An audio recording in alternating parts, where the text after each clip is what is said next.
فاضل هذا عبث كروي، هذا الإيجيبشن ليج. مرحبا بحضراتكم في أرض الألغاز.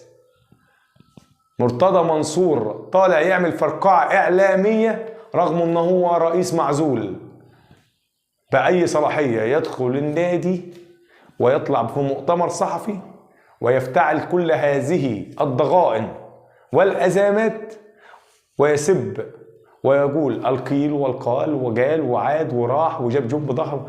سيدي مرتضى منصور، انت بتوصلنا لايه؟ انت رئيس نادي. تعالى بقى، هسيبك من اللغه العربيه والفصحى واللي رايحه واللي جايه، هكلمك بقى بالبلدي. حضرتك رئيس نادي، عن اي طريقه تتحدث؟ انت بتكلمنا وعاوز توصل لنا ايه؟